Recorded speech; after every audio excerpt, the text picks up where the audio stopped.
24 घंटे के भीतर देश के दो बड़े शहरों में इमारत गिरती है और कई जिंदगियां दफन हो जाती है।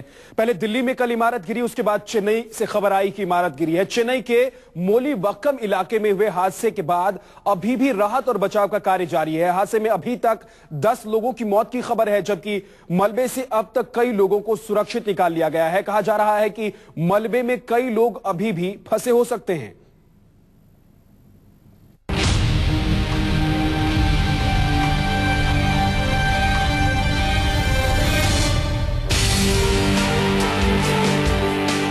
ये जद्दोजहद है जिंदगियों को बचाने की।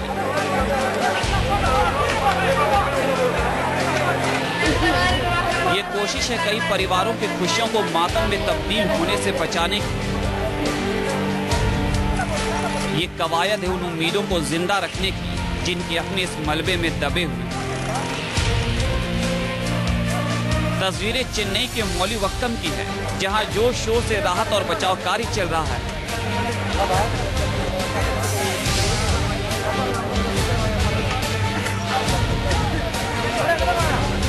शनिवार शाम एक 11 मंजिला इमारत खड़ी होने के पहले ताश के पत्तों की तरह बिखर गई। हादसे में 5 लोगों की मौत हो गई और अब भी मलबे में कई लोगों के दबे होने की आशंका है। एनडीआरएफ समेत कई एजेंसियां लोगों को मलबे से निकालने का काम कर रही हैं। पुलिस के मुताबिक मलबे में 50 से ज्यादा लोग अभी भी दबे हो सकते हैं। बचाव कार्य में 12 दमकल की गाड़ियां और 100 से अधिक कर्मी शामिल हैं। सूबे की मुख्यमंत्री जयललिता ने हादसे पर गहरा शोक जताया है। उन्होंने बयान जारी कर कहा है, मैंने पुलिस अधिकारियों को घटना के लिए जिम्मेदार लोगों के खिलाफ कानूनी कार्रवाई करने का आदेश दे दिया है। इसके अतिरिक्त उन्होंने चेन्नई मेट्रो रेल निगम, नगर निगम और उच्च पद विभागों से बचाव उपकरणों की आपूर्ति का भी आदेश दे दिया है। ये हादसा उस वक्त हुआ जब इलाके में भारी बारिश हो रही थी। बिल्डिंग का निर्माण करने वाली फर्म ने घटना के लिए बारिश को जिम्मेदार ठहराया है। अब देखना है कि जांच के बाद किसी अफसर पर कार्रवाई होती है या शोर थमने के बाद फाइल ठंडे बस्ते में चली जाए। Bureau report, news time. तो निर्माणाधीन इमारत गिर गई, कई लोग इसमें दफन हो गए। अभी भी राहत और बचाव का काम चल रहा है। कुछ लोगों की मौत हो गई, बताया जा रहा है कि 10 लोगों की मौत हो गई है और अभी भी जो लोग इसमें फंसे हुए हैं उनको निकालने की कोशिश की जा रही है।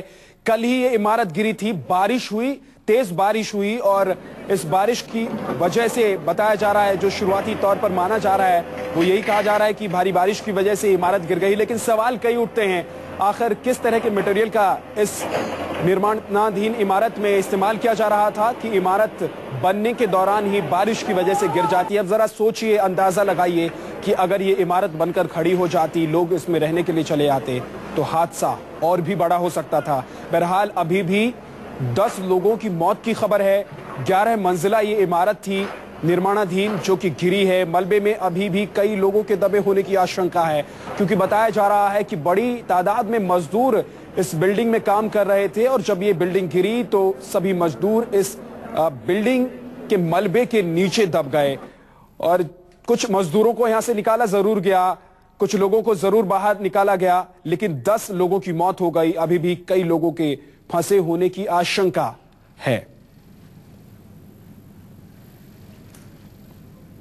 तो दिल्ली में इमारत गिरी, इसके बाद चेन्नई से खबर आई और सवाल खड़े होते हैं कई सारे कि आखिर क्यों इस तरह के इमारत को बनने दिया जाता है। आखिर क्यों जो स्थानीय प्रशासन है, जो अथॉरिटीज हैं, वो इस तरह की इमारतों को खड़े होने देते हैं और लापरवाही का जिम्मेदार आखिर कौन होगा। अगर इस तरह के हादसे होते हैं, इस तरह से लोगों की मौतें होती हैं तो जिम्मेवार कौन होगा।